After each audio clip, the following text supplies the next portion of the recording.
Mohon maaf, mumpung ketemu Gus Bah. Saya termasuk muhibbin dari awal.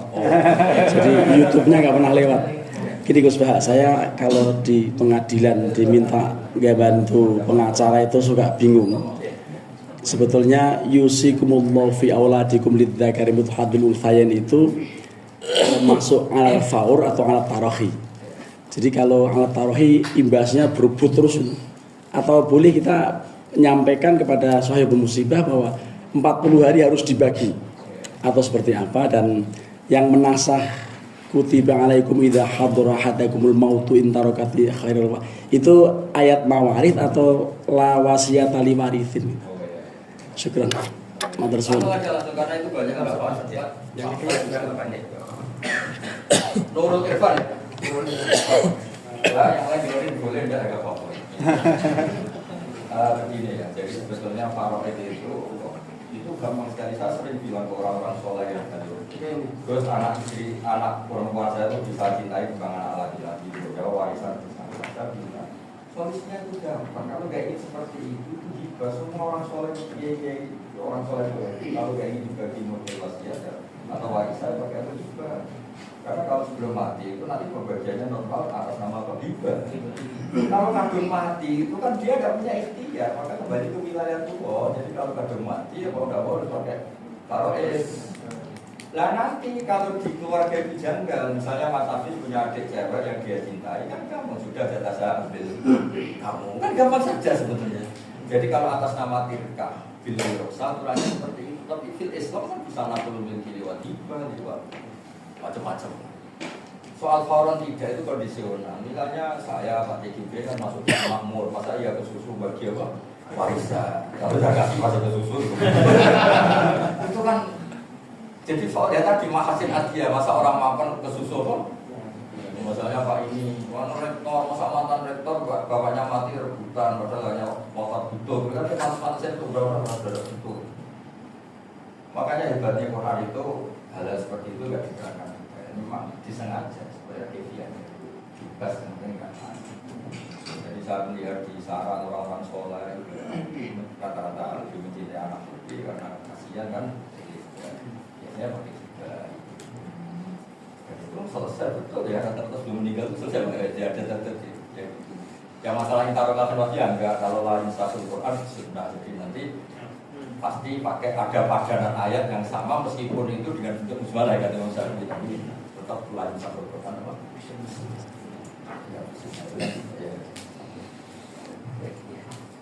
Yang kedua, apa tadi? Ini dulu ya, pakai. Oh, udah ada mikrofon lagi.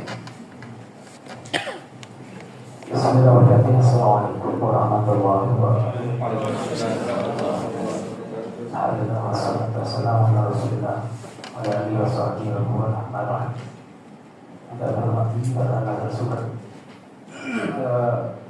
Saya alumni Biki yang ketiga, As-Sabiqun al-Awwalun. Tahun 10. Namanya PTIG.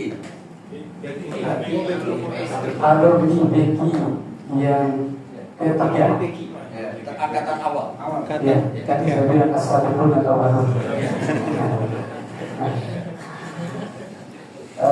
Di undangannya itu memperbaiki kurikulum PKI, ya, itu di undangannya. Om Sakim ya betul senior ini. Asro ya betul senior. Iya, makanya kumisnya udah tinggi, udah senior. Dan mungkin di antara seluruh santri dari awal sampai akhir mungkin saya yang paling senior. Nah, ya. Mantap lah, pokoknya mantap. Saya tahu hadir dan beliau sudah pulang Dr. Nur Wafi'ah. Itu saya bimbingan beliau waktu disertasi Istinja 2020. Saya makanya terpengaruh oleh beliau. Kalau tadi istilah beliau kan itu adalah istiqomah. Kalau kami istilahnya ISIS gitu. Iya, apa-apa. Banyak penasaran berarti ya.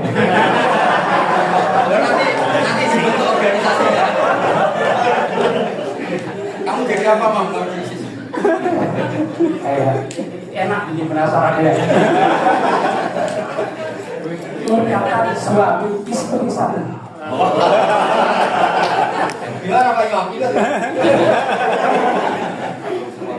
Kalau tadi itu mohon maaf, kata-kata takut itu waduh kayak Fir'aun yang membunuh Nabi Musa. Pas kata tak dulu asa mana berhenti dasar. Makanya kata-kata takutnya dihilangkan. Itu makanya disebutkan ISIS. Perkataan suami istri satu. Kata faktor takutnya, faktor kasihannya ya terserah ditafsirkan sendiri. Bisa jadi karena takut, bisa jadi karena kasihan. Kalau saya termasuk yang kedua. Kunci daripada yang tadi itu sebenarnya dua. Satu keberanian, yang kedua adalah ketegaan. Nah, yang saya ketegaannya yang nggak ada.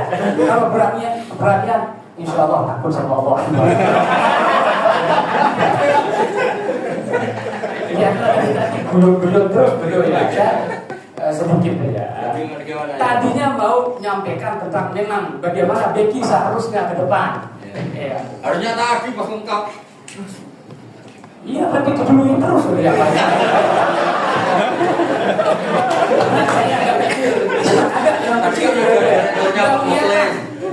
Pas angkat tangan yang lain aja itu ya. Makanya itu saya tunggu Dr. Profesor Hanafi, beliau guru kita semua, terus Dr. Wali Nurdin. Yang satu yang membentuknya, yang pertama itu nomor 3. Itu apa itu? Satu apa ini? Ustaz apa? Ya memang saat di bulan awal cuma kayaknya nggak Becky beliau ya.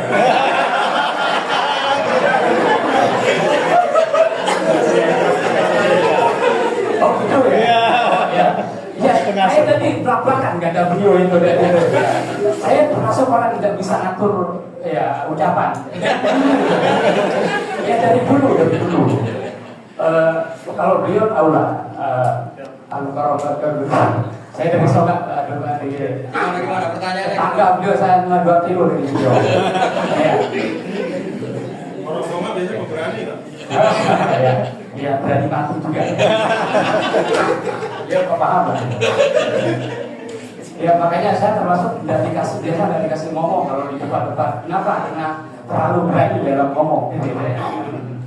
Ya, yang tadinya saya mau sampaikan tentang bagaimana kurikulum Becky berikutnya, cuma yang pentol-pentolan Becky saya lihat hilang semua di sini. Ya, akhirnya saya lanjut aja ke hukum aja lah kalau gitu, sesuai dengan pembahasan. Mungkin ada waktu khusus nanti untuk. Apa dengerin ini? Ya, dari dulu dari sejak awal saya 2010 ini saya sampaikan justru kepada Becky. Ini pembahasan tentang teori-teori ulum Quran yang macam-macam tadi itu nggak bisa dicerna kalau dalam sorotnya nggak kuat. Kunci utamanya tadi kalau istilah beliau itu BTGB itu ngasih dan teori-teori tadi kepada orang yang nggak paham dalam sorot bahasa, terus sama artinya ngasih bayi yang punya gigi itu kebeling. Kalau orang Lombok bilang tulang komak gitu ya. Kalau mungkin Kepri di sini, gitu ya Pak. Biji Kepri, gimana mau dikunyah? Nggak bisa, hanya ditelan. Setelah ditelan, nggak bisa dicerna ke dalam, keluar lagi. Nah itu yang terjadi. Bahkan ya di banyak pesantren Pak. Sehingga saya bikin program di sini, tepatnya dekat Limo namanya. Itu namanya Tabak, ya tahfiz dan bahasa. Pertama itu berbahasa Arab, 6 bulan pertama 5 kali sehari itu bahasa Arab. Dan pakai kebetulan anak saya di Mesir. Anak pertama di Mesir itu pakai panduan berasa khasah itu dari mustawa, dari awal sampai mutaqaddim tadi. Setelah itu baru Nausar dari nol lagi. Karena pengalaman saya bentuk sebelumnya itu namanya prinsip pengkajian ilmu Nausar secara intensif 4,5 jam per hari. Itu pun juga kadang-kadang tidak semua. Akhirnya saya bikin, pokoknya kalau gitu kosakata dulu yang diperbanyak, bahasa yang diperbanyak, tapi bahasa yang menggunakan grammar atau nausar itu sampai 6 jilid. Setelah itu baru mulai dari mata jurumiyah dari nol. Nah, itu pun hasilnya masih belum maksimal juga, walaupun sudah seperti itu. Bayangkan 4 kali, 5 kali itu sehari. Nah terus kita di Becky selama 6 bulan dikasih bahasa Arab cuma 1 hari atau 2 hari. Ustaz yang dengerin anak semua. Nah itu sebabnya saya kepingin, ya karena saya sampaikan bahwa yang membentuk kurikulum BG ini total sekali ya 3 tadi itu, Dr. Mukhlis, Dr. Ruslan Hakim, Dr. Ali Nurdin. Cuma beliau-beliau di sini tidak ada tadi. Walaupun saya sudah jabat tangan dari dalam Udah. Itu mungkin untuk apa ya pendampaknya BG ya. Saya pegang di sini itu Balaghatul Quran. Cuma tadi itu saya lihat, padahal bahasa kata yang biasa-biasa dicatat, ini berarti hanya kosakata kan gitu. Kelihatan benar itu dari apa ya, atau tulisannya waktu mendengarnya. Kemudian terakhir tentang hukum ya, dan itu yang paling poin. Bagaimana menjawab orientalis terutama sekali. Kalau sesama Islam mungkin, insya Allah ya. Tentang fakihu ma'qo balakum minan nisa masna wa thulatsa wa ruba'. Ya. Ini bahkan ada, tidak usah saya sebut daerahnya. Ya. Itu punya istri 9. Istrinya 9, nggak dalilnya mana? Au itu adalah diterjemah dengan limut terakhir dami. Apanya? Aunya, waunya. Fakihu ma'qo balakum minan nisa'i masna wa sulasa wa ruba. Itu mereka menerjemahnya bahwa itu adalah limuteratin jami. Dan kalau gitu 2, 3, tambah 3, tambah 4 berarti 9. Kemudian dikuatkan lagi, ini alasan mereka ya, bukan alasan saya ya. Saya harus dulu ya. Saya isi dari dulu ya. Maaf sampai ini kelihatan saudaranya. Iya. Oh berarti kelihatan kurang tenang ya. Padahal tidak ada suara tadi itu kelihatan tidak tenang, tapi kalau dicek otaknya tenang ya. Ini bahkan dari kalangan Islam saja ditegur dengan tadi, apalagi nggak paham nahu sorot. Paham nahu sorot aja, di saat diterjemahkan al-wawu adalah limuteratil jam'i, udah mulai keteteran kita. 2 tambah 3 tambah 4 9. Terus yang kedua, fakta yang terjadi. Kita kesampingkan khususnya dulu ya, terus kita kesampingkan khususnya Rasulullah gitu. Karena ini tuduhan dari orientalis itu, Rasulullah boleh terus. Nah, kalau kita kan sebatas khususnya gitu kan, apa alasannya? Kemudian dalil hadis bahwa Rasulullah SAW itu menyuruh apa? Raja Bilan membiarkan istrinya 4, kemudian namanya diceraikan kan gitu. Tapi menjawab orientalis bagaimana? Nah, pertama dari segi nahwu sorab sendiri tadi itu yang kita sudah belajar, di saat kita dikritik dengan wawu limuteratil jam'i, kita udah keteteran gitu. Terus fakta langsung yang dilakukan oleh Rasulullah SAW sendiri yang punya istri 9. Artinya yang ditinggalkan wafat oleh Rasulullah itu adalah 9. Itu fakta. Nah, nanti mungkin berikutnya kalau pertentangan antara kaul dengan al-fi'il, lah mana yang didahulukan? Kira-kira gitulah. Nanti ini untuk di kalangan ya, di kalangan Islam. Waktunya agak cukup loh kalau tak banyak. Oh gitu ya. Oh ya udah ya. Nah kalian tadi itu bagaimana menjawab orientalis itu yang duduk. Ya Rasulullah SAW sendiri di tadi itu kok mengatakan begini, ayatnya begini, kok praktiknya itu maksudnya. Assalamualaikum warahmatullahi wabarakatuh. Nama Marzuki. Artinya lupa perkenalan. Marzuki, namanya. Awalnya juga soal istiqomah ISIS, kemudian pemahaman musyarah sehingga jadi tidak bisa dicerna, kira-kira gitu tadi ya. Untuk masukan kurikulum ini. Enggak, kalau begitu ada wafa, ada masuk uang mustaqim. Ada korbannya itu kalau Bismillahirrahmanirrahim. Kalau masalah nikah itu sebetulnya gampang, asal laku ya.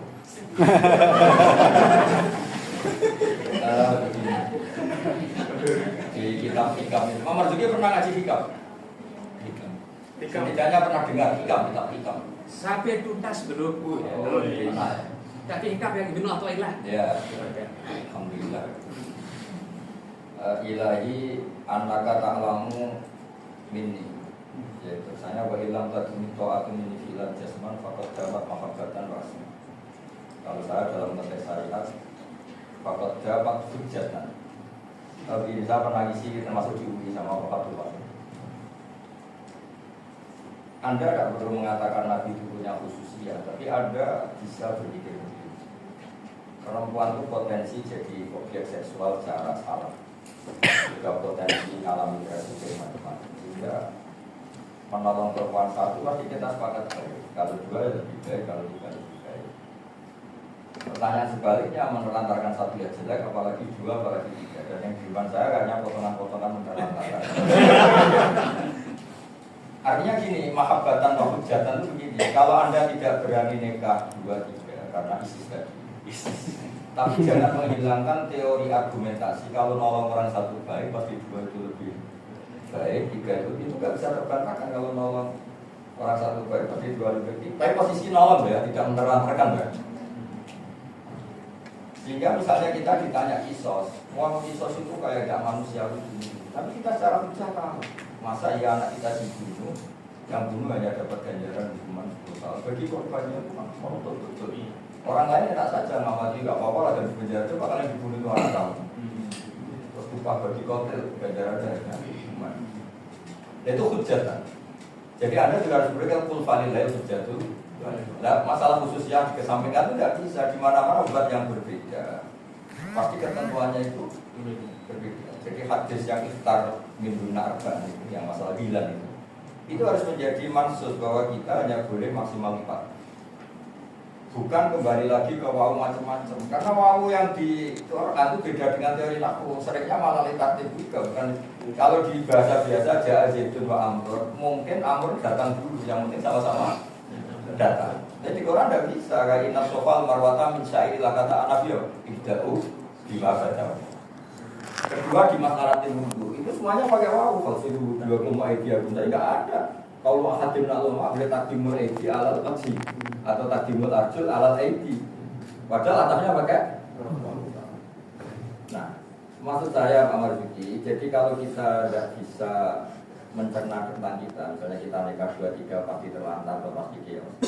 Jangan tidak punya logika untuk membenarkan para orang-orang spesial kayak Nabi. Makanya saya bilang faktor gawat hujatan kalau di konteks syariat. Saya sering cerita misalnya nyon jauh supir, misalnya satu mobil bis itu nggak boleh rokok misalnya. Kalau supir itu misalnya dapat ketentuan khusus, saya sering kan ngebis itu, sering sekali dulu. Supirnya sendiri rokok. Karena ini kalau nggak rokok misalnya ngantuk terus nabrak. Tugasnya berat, tanggung jawabnya berat, nggak apa-apa kita kasih khusus. Begitu juga mudi musafar yang selalu pergi mungkin kita tidak ngasih jamaah kosor karena mudi musafar. Tapi mungkin bagi supir karena tanggung jawab nggak apa-apa lah mudi musafarnya dia kita kasihkan jamaah kosor karena kalau tidak tanggung jawabnya. Jadi hal-hal yang khususnya itu sebenarnya masih bisa dilogika. Misalnya saya sebagai kiai kan ya ada kerja yang seru kayak macul kayak apa. Mungkin aku maklumi karena juga belajar. Makanya saya sering bilang ke anak-anak saya, kamu harus belajar. Karena rezeki kita ini dari agama. Dia nggak usah munafik, nggak usah sok-sokan kelas bersama biasa. Rezeki kita itu dari agama. Misalnya kamu dosen kan nggak perlu macul, rezekinya dari dosen. Masa iya nggak belajar? Nah, termasuk belajar itu ngerti kul falillah hujatul. Masa iya yang tanggung jawab besar, kemudian fasilitasnya nggak seimbang. Karena ya kasihan. Karya apa? Kasihan. Ya tadi misalnya, jadi hujah itu penting. Jadi kalau kita tidak berani melakukan, kita semua misalnya ikut ISIS ya. Tapi tetap saja ngerti bahwa menolong satu orang baik, 2 lebih baik juga. Dan itu yang kawan baik adalah Rasulullah. Yang perlu dicatat dalam tarikh, semua yang menjadi asyhar Rasulullah itu bangga. Yang paling legenda juga dia. Tawanannya banyak, yang ditawan orang Islam juga sebaliknya orang Islam ditawan Bani Israil itu banyak. Ketika dia dinikah Nabi, asyhadu Rasulillah, kita sekarang sudah besanan masa tawan. Terus Abi Sufyan kayak apa angkuhnya? Ketika Umi Habibah dinikah Nabi, bangganya minta ampun. Problem kita, yang kita wayah itu gak bangga, makanya orang dinikah Nabi itu bangganya minta ampun, hatta kufar. Jadi kalau kita tidak bisa menerangkan secara perilaku kita masih punya logika. Itu banyak ibu-ibu yang nggak rela suaminya menikah lagi. Tapi kalau contohnya Nabi mesti gini, Nabi itu beda, masih cukup untuk nganggap Nabi itu udah kayak kamu. Pernah tak boleh ada perempuan gitu, kamu dinikahin satu orang tapi jelek kere sama jadi wayuan orang ganteng gagah terus punya mendingan kedua terus dibaguskan. Ternyata di kelompok perempuan sini ada logika, ada rasional. Karena jadi istri kedua langsung dapat alfa uang tabungan 1 miliar, ini satu jelek kere tidak miskin bareng. Dan itu jahat bisa. Jadi saya mohon kita ngikuti yang hikam dan ilahi anda kata alam kata ilam tadmito ini fi'lan jasman kita tidak bisa sekarang kita kok gitu. Tapi ada mahabbat tanpa asma. Kita punya azam untuk bela orang-orang sholat meskipun kita. Ini saksinya Pak Tini ketika jadi gubernur takbir di mana saya tahu membenarkan orang Islam itu daftar. Supaya meskipun saya tidak jabat suruh jangan kira jabat itu tidak penting. Nabi itu bisa ngatur Mekah karena menang. Berkahnya Nabi menang bisa ngatur Ka'bah itu nggak boleh ada asna, nggak boleh ada. Itu berkahnya menang bukan berkahnya kalah. Jangan sampai karena kita kiri terus gak setuju Nabi itu kami tidak boleh. Saya ini nggak pegawai negeri, senang sama pegawai negeri karena nggak negara Islam kok ngatur tafsir, ngatur Islam. Kayak apa? Makanya harus ada fakultas mahabbatan asma, paling nggak ada hujat. Ya ini terakhir Pak TGB biar tadi nggak nganggur lagi. Hujatan ya, jadi kembali kepada ilmu pada akhirnya dan memang ya, kita ini punya hazanah keilmuan itu luar biasa. Jadi kalau ada nama Baitul Quran ya memang harus betul-betul mutolaahnya itu harus benar gitu. Karena Baitul Quran itu kan menunjukkan bahwa di sini digodok ahli-ahli Al-Quran yang nanti bisa membahasakan mahabbatan dan juga hujatan wa azman tadi. Jadi tidak hanya secara emosional tapi juga secara rasio dan juga terlihat keteguhan kita gitu, untuk membela agama dan tentu bagi Nabi besar Muhammad SAW. Pak Marzuki dari Songat ya. Songat itu kita tahu desa di Lombok Timur yang paling berani orangnya. Kalau ada orang Songat nggak berani gitu loh. Terima kasih Pak Marzuki ya. Ya jadi ada ya mahabbata wa asbah.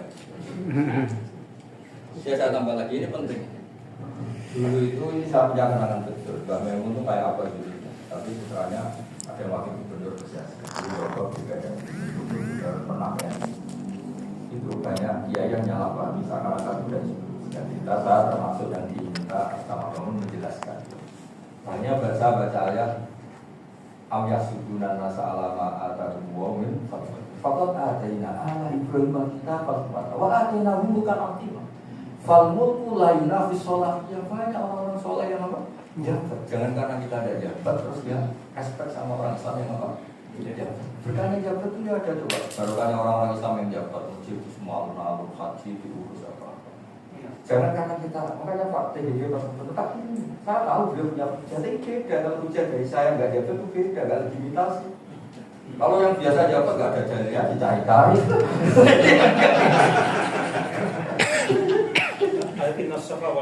Iya. Iya itu kan. Nah makanya sekarang Islam itu ngerti bahwa yang tidak jabat itu ngerti berkahnya dia enak. Menstandarkan nikah di Indonesia kan jabat kan terus ngatur ya. Bisa jadi hukum nasional. Kalau jabat bisa berumum. Makanya saat Nabi fakoda mahabbatan hujatan itu karena kita masih bisa berlogika. Saya tuh kalau berdoa, nggak bilang wali mukmin itu bukan copy paste karena awal saya jadi kiai atau jadi santri tidak saya doa itu Robi Firli wali dari wali nggak karena itu saja maksud saya. Islam di NTT yang lurus nggak ada, Islam di NTB yang lurus nggak ada. Mungkin di bulan suara beberapa kebaikan Islam itu tidak karena. Masa kita doakan ada kebaikan yang kita tidak melakukan, yang kita tidak berkontribusi. Jadi anggap saja doa itu sebagai ikrar kita bahwa aktor tidak hanya kita, tidak hanya Pak TGB, tidak ada mantan itu, semuanya kita doa. Apa misalnya Quran bukan hanya lajnah atau tasawuf Quran, kampung-kampung orang ngaji Quran dan ada honornya. juga gak digelari pas beramal. Jadi doa itu ekspresi dari kita ekor jasa-jasa mereka orang lain. Makanya kata Rasulullah, kamu kalau sholat bacalah assalamualaikum warahmatullahi wabarakatuh. Jika Anda mengatakan itu, maka salam itu asal barulah abdin sholihin bersama ibal ardi sebagai bentuk ikrar kita. Jadi pertama jadi rektor tak tiba di rumah, tak kasih tahu ada hal-hal yang saya tidak bisa melakukan, kamu bisa karena Anda adalah rektor. Maksudnya ya memperkuat di PBA ini semuanya sama. Ya bisa apa di bab seperti ini. Karena sekarang doa ini adalah ekspresi ikrar pengakuan doa. Ya gitu saya kira. Baik, Jabatan, semangat jabatan. itu karena waktu tidak memungkinkan berbahagia. Ya Pak, Nurul Irfan apa tadi? Iya, terus. Ya, harusnya kamu sudah bijak. Menurut saya Irfan itu, wah, aku betul namanya itu. Orang ini mobil Hanafi sudah Irfan Hanafi. Ya gitu ya dalam madzhab Syafi'i. Memang saya setuju dalam madzhab Syafi'i itu karena yang punya akibat halal haram itu memang sampai mau tua. Yang lainnya itu haram, faktor haram yang nggak punya akibat ke orang lain. Misalnya ya tadi hubungan di luar nikah misalnya sampai megang ya haram-haram saja, tapi nggak punya akibat misalnya haram menikahi ibunya atau apa yang sampai sebenarnya itu memang sampai mau tua. Jadi mau tua atal ab atau mau tua atal ibn itu punya akibat musyawarah, terus tapi nambahin binika bin sofi, yang lainnya enggak. Itu bisa dibaca di kitab Kalau tak kasih rugi saya kitab saya itu mahal karena sudah tak akhiri sudah ada catatan. Rencana saya tak pakai belajar di surga nanti kalau tak kasih.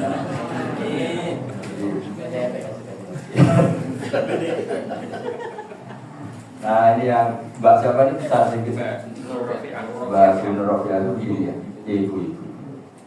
Saya akan jawab tapi sudah janjian Pak Tiri nanti. Tapi saya begini, guyonan itu ada dua.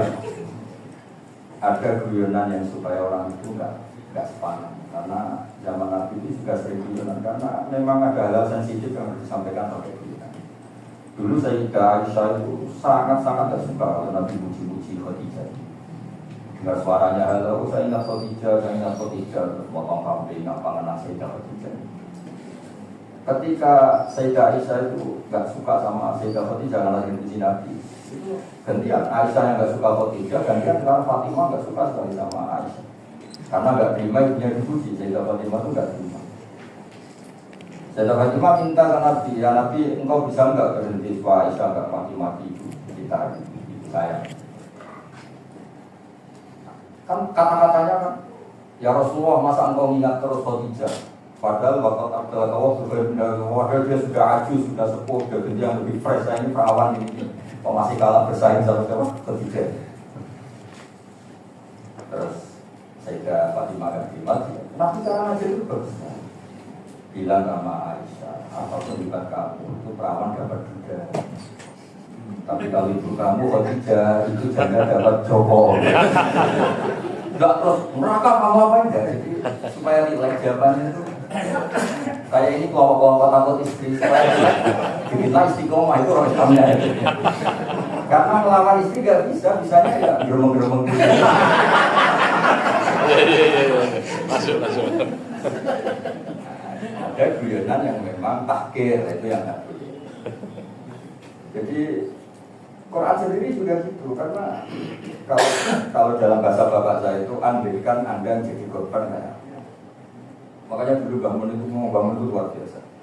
Ada gosip kaji itu nyuruh saya dengan tanda kutip punya ya selingkuhan gitu atau yang diserang itu janda siapa. Itu bangun ketika ada informasi sudah nyuruh saya selingkuh itu. Bangun sudah cantik gak jandanya. Padahal si yang memberi info itu mendorong supaya bangun tertutup ngendikan sampai ke kota. Lalu bangun malam itu cantik kan? Oh cantik kok ini bangun tertawa. Lalu itu santai-santai tanya, isu sesensitif itu kok bangun tertawa? Ternyata bangun anaknya, kalau saya terprovokasi malah saya jadinya kota kan belum pasti sampai sini. Kalau saya setuju nanti saya jadi apa? Kodir jadi kodir. Kayak apa harusnya? Beliau ternyata menghindari menstigmasi kan bisa saja nggak sampai zina. Jadi kalau saya dengar, oh Pak Mukhlis itu suka itu, normal gitu aja, nggak usah bahasa macam-macam, asal lebih cantik gitu. Kalau nggak cantik ya normal, mungkin suka barang unik dia. Sementing jangan kodak gitu. Jadi guyonan itu kalau orang-orang soleh itu ada kiai sangat ekstrim, kanan banget. Ada penjaga warung betul sebagai gangguan jual tempe goreng, pakaiannya biasa, nggak Islami kan. Ada di Pak yang sana namanya Jenderal Salim. Pak Jenderal Salim buat ditegur itu gini. Dia jualan apa? Dia jualan nasi goreng gini. Jualan itu betul dia. Ya boleh kamu syukur itu kalau jualan diri malah kamu kayak apa? Boleh sisi halalnya itu ya kamu nilai, jangan hanya apa tidak salahnya kan. Artinya ya yang halal ya halal, yang haram ya haram. Jangan kamu waktu terus kamu apa anti. Mungkin jual gabungan betul jual. Jadi intinya itu kearifan itu yang kamu yang ambil oleh terotin kayak kamu yang ambil oleh terotin tidak bisa. Saya itu mau ke sana ini cerita supaya kamu bangga. Saya itu sering mendoakan kemenangan ikhlas beramal, betul.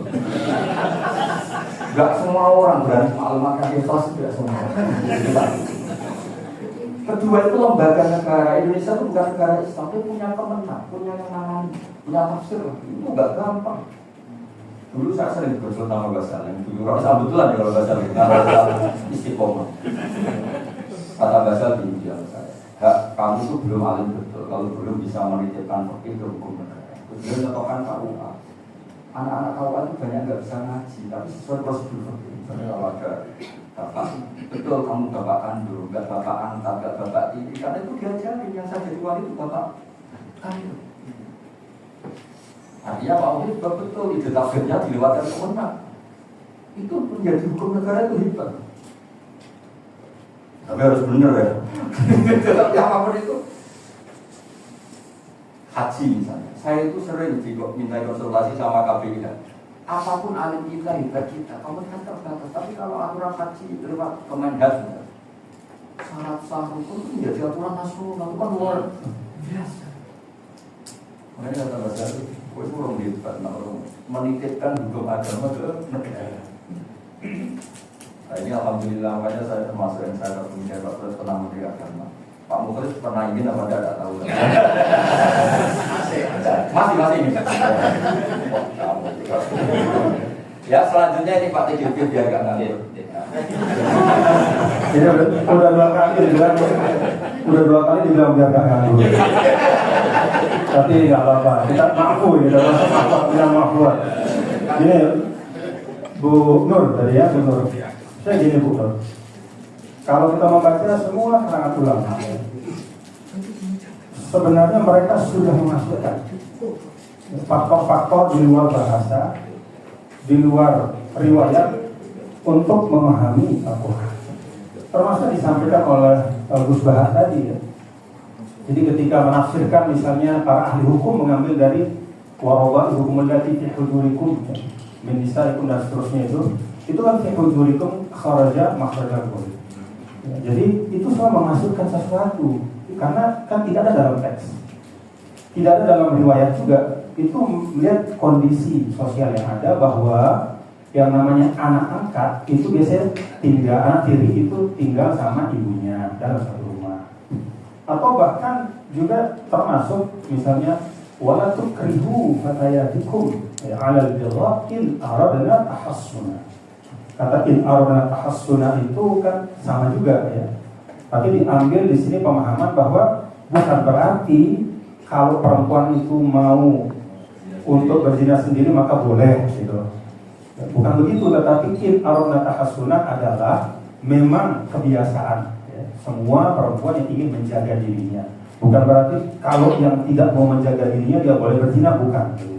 Nah ini kan mengambil sesuatu dari luar bahasa, dari luar nakal ya, atau riwayat gitu. Jadi menurut saya sebenarnya para ulama sudah ya, termasuk juga misalnya dalam hukum fikih misalnya ketika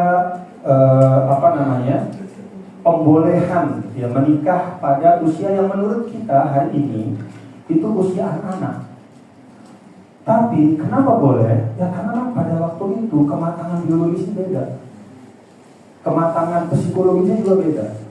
Pada usia seperti itu dulu itu bukan anak-anak, tapi sudah mampu memikul tanggung jawab. Kalau hari ini kemudian ada ijma ulama nafsi misalnya, bahwa anak-anak itu adalah usia sekian, kalau usia masih 9, 10, 11 itu masih, atau bahkan 15, 16 itu masih belum punya kematangan biologis atau dan seterusnya, ya nggak apa-apa. Itu bagian dari mengambil sesuatu di luar bahasa untuk menyimpulkan satu keputusan hukum misalnya. Jadi menurut saya nggak masalah ya. Dan itu sudah berlaku, bukan barang baru. Dan karena memang sejak awal kan teks itu selalu berinteraksi dengan realitas. Cuma satu catatan juga ya, bahwa tetap ini semua harus ada kaidah tafsirnya. Nah, kenapa? Karena kalau tidak dikaidahkan, maka nanti semua yang baru itu bisa dibongkar atas nama misalnya kemajuan zaman hari ini. Ya, misalnya ayatul mawarid misalnya, ya, tidak mustahil ya. Karena kasus-kasus tertentu kemudian dikonstruksikan bahwa perempuan harusnya dapat yang sama. Karena hari ini perempuan itu bahkan tanggung jawabnya bisa lebih banyak dari laki-laki dan seterusnya. Nah, kalau sudah masuk ke situ maka tidak ada lagi yang tersisa bagian dari kita beragama. Karena menurut saya bagian dari kita beragama itu kan din ya, al-inqiyad wal khudu'. Harus ada wilayah di mana ya kita terima dulu, taslim dulu, baru kemudian kita coba untuk uraikan. Kalau tadi RT, nah ini Ustazah dokter ya, Nur. Kalau ke Mesir itu beda. KDRT di Mesir itu bukan laki-laki, Ustazah. Bukan laki-laki yang melakukan, tapi korbannya laki-laki. Sampai ada ungkapan Mesirnya, Abi hafal nih, Al-Masriyatu idza tazawwajat tafar'anat. Perempuan Mesir kalau sudah menikah kayak Fir'aun begitu. Jadi ini kan bahaya. Jadi ya istilahnya Bodoh aja.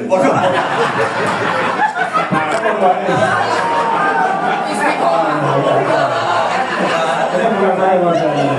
Jawa, bodoh aja. Ini fatwa dari istiqomah. Nah maksud saya, ini kan masalah yang di atas, di bawah, yang dizalimi, menzalimi itu konstruksinya panjang gitu. Jadi boleh kita pakai itu sebagai pertimbangan, tapi jangan kemudian kita menarik pemahaman Al-Quran berdasarkan situasi yang sangat dinamis dan sangat subjektif di masing-masing masyarakat. Wallahu a'lam. Alhamdulillah. Doanya tadi dimasukkan nggak? Baik, sedikit. Sedikit itu Raisam. Kasih. Raisam istiqomah. Assalamualaikum warahmatullahi wabarakatuh. Biar nggak dihujat nganggur juga oleh Kusbahan. Saya itu salah satu pengagum Kusbahan, Kapolres gitu ya. Karena apa? Karena Kusbahan ini berhasil menyampaikan pesan-pesan agama ini dengan sangat mudah dan diterima oleh seluruh kalangan.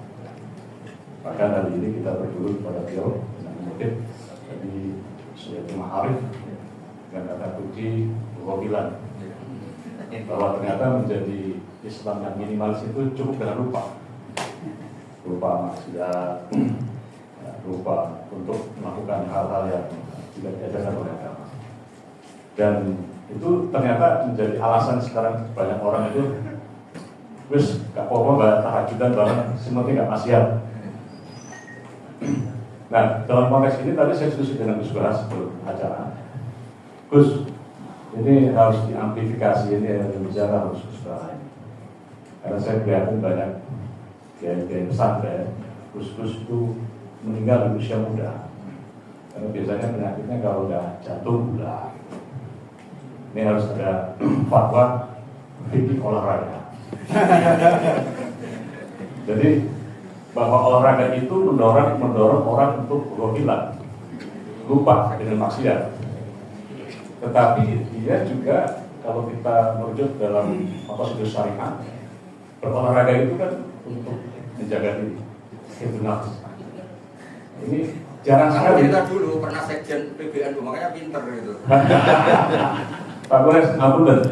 Kita ini miskin sekali. Pernah sekjen BPN, makanya sisa ilmunya masih. Terima kasih. Pak Gores, kita ini miskin sekali dalam masalah Islam. Mendorong orang untuk berolahraga itu jarang sekali. Nah, saya pernah memprovokasi ini kepada Gus Nadir Shah Hussein, Profesor. Itu akhirnya dia mulai nge-gym sekarang dan mulai kelihatan lebih sehat. Yang tadinya duduk sholatnya itu harus duduk, sekarang sudah bisa sempurna. Dan saya pernah menyampaikan ini ke provokasi kepada Gus Ali Masruri juga untuk Bumi Sholawat. Akhirnya di pesantren Bumi Sholawat sekarang ada fitness center, ada untuk olahraga. Nah, ini harus Gus Baha yang bicara supaya didengar oleh semua orang. Khas pejabat. Mantan menteri kan. Iya, kalau kita ngomong ini nggak didengar ini. Jadi kan sekarang sudah menjadi FOMO ya, orang ada padel, ada olahraga sepeda, ada jalan, ada lari 10 kilo. Nah, ini tinggal dikasih roh, spirit agama saja, bahwa Anda itu bersepeda, Anda itu berolahraga, Anda itu lari dan seterusnya, itu adalah bagian dari ibadah yang juga sama kedudukannya dengan 1000 sujud. Orang sudah Muhammad. Kira-kira itu. Kalau yang terkait dengan tema-tema istiqomah harus di luar sini. Karena istri saya juga nonton YouTube ini, bahaya. Jadi istiqomah itu juga Pak Agus juga ini adalah bendahara. Ini Gus Hafiz ini sekjen dan. Bintang satu. Ya, bintang kerja. Jadi Pak Kores hari ini Gus Baha dengan saya sudah mendirikan satu ormas baru, yaitu Istiqomah, Ikatan Suami Takut Istri Kalau Berubah. Saya Rais Amir dari Mustazar, dengan Pak Kores juga dari Mustazar. Aku sebangun, maaf. Assalamualaikum warahmatullahi wabarakatuh. Ini tadi kantin. Istiqomahnya kantin. Kami paham. Ini Gus, fikih olahraga. Loh, enggak, tadi order enggak itu kok. Ordernya ada di kamar tadi. Ada yang mau merespon begitu, Pak? Pak Gores. Yang keputusan itu, keputusan menteri. Oh ya, keputusan dari undang-undang perkawinan pasal 42. Ini Pak Muslim, jabat kementerian. Sambil marah juga boleh. Tadi pesan Pak Kures itu kunci untuk memahami Al-Quran adalah cukup satu. Kalau berdasarkan kaidah Imam Suyuti yang banyak itu berat. Cukup satu, hindari kesalahan. Kan gitu saja. Hindari kesalahan. Terus beliau pesan juga jangan bicara kalau tidak paham. Saya terang soal ini tidak paham. Masuk. Yang mana ini asalil alam dan masuk. Ini saksi ahli. Jadi saya kira saya tidak perlu mengomentari. Seperti yang saya ingin komentari dari Bu Nur Rofiah. Saya tidak tahu undangan yang disebar oleh teman-teman ini apa judulnya. Judul saya tidak tahu apakah itu. Cuma tadi disinggung oleh Bu Nur Rofiah bahwa memang kaitannya dan yang disinggung oleh Ustaz Kures ya, bahwa kita dalam proses memberikan Al-Quran melakukan kaderisasi di sini, memang yang selalu kita tekankan adalah agar karena Al-Quran itu adalah sifat, Al-Quran itu adalah huda, maka dia harus paham objek yang akan disasar. Maka selalu kita tekankan supaya pemahaman tentang realitas fiqhul waqi' supaya diagnosanya itu tepat. Yang selanjutnya termasuk juga selain fiqhul waqi' realitas itu adalah fiqhul tahawulat, dinamika yang terjadi. Terutama kalau kita bicara akhir zaman itu kan dinamikanya sangat luar biasa. Dan sekarang kita memasuki era ketidakpastian dengan teknologi AI dan lain sebagainya, era disrupsi yang kemudian orang banyak mencocok-cocokkan dengan hadis-hadis akhir zaman. Saya kira ini juga perlu panduan supaya tidak terjebak pada satu cocokologi. Yang kedua juga supaya tidak membuat orang menjadi pesimis dalam hidup ini. kok ini sudah akhir zaman, akhirnya resign dari pekerjaan dan kemudian masuk ke masjid dan seterusnya. Ini fiqhul waqi', memahami realitas, fiqhul tahawulat, memahami dinamika yang terjadi. Di era ketidakpastian ini, itu satu hal yang juga sangat penting dipahami oleh siapapun yang akan menjadikan Al-Quran itu hudan atau syifa. Termasuk di sini adalah kalau di luar 15 yang disebutkan oleh Asyuti itu misalnya Rasyid Ridha dan Muhammad Abdul itu mengatakan bahwa ilmu ahwalil bashar ini juga penting. Jadi memahami kondisi tentang masyarakat, manusia, karena menjadi objek dakwah Al-Quran itu adalah manusia. Nah, persoalannya memang bagaimana kita menjembatani realitas yang ada itu dengan teks-teks Al-Quran yang dalam memahaminya juga perlu panduan, perlu kaidah. Nah, mungkin di sisi ini kita di Indonesia agak sedikit terlambat mungkin ya, dalam mengembangkan misalnya Kautsar Quresh tentang kaidah tafsir misalnya. Mungkin kita bisa tarik yang lebih luas lagi, bahwa kita di pesantren misalnya dalam tradisi keilmuan Islam di Indonesia cukup kuat dalam hal misalnya usul fikih. Terus Bahat tadi sudah misalnya menyebutkan beberapa kitab-kitab usul fikih yang begitu sangat populer dikaji di pesantren-pesantren kita, usul fikih. Dan fikihnya juga sangat kuat sekali, Basul Masail dan seterusnya. Tapi dalam pembelajaran tafsir ulumul Quran memang agak minimalis. Kita hanya terbiasa ngaji kitab tafsirnya, cara lain, sedikit tafsir Munir misalnya, Maraghabi dan seterusnya. Kita atau santri-santri kita tidak mengenal misalnya usul tafsir. Ini juga tidak kalah penting. Ada usul fikih yang kemudian produknya itu adalah fikih. Sekarang kita ada banyak tafsir, tapi usul tafsirnya belum terbentuk. Nah, ini mungkin DPR usaha juga ini. Saya kira ini. Lagunya masih hafal. Terima kasih. Ibu Bapak, waktu kampanye tidak mengizinkan untuk berlanjut, sudah lebih jam 11. Dan tadi saya diminta berusaha untuk memimpin tanya jawab Pak Molis. Karena tadi yang buka Pak Molis. Bukan nanti sesi kedua nanti saya 1:30 aja. Mungkin Habib Quresh sudah ada ikut karena butuh istirahat nanti. Pak Hilmi masih di sini nggak? Insyaallah. Nah, nanti jadi MC. Wah, ampun. Nah, kan orang berdua sama Pak Fatullah. Narasumbernya saya sama Pak Tiki. Ampun saya. Nanti kalau nggak ada Pak Quresh bisa ngawur ini.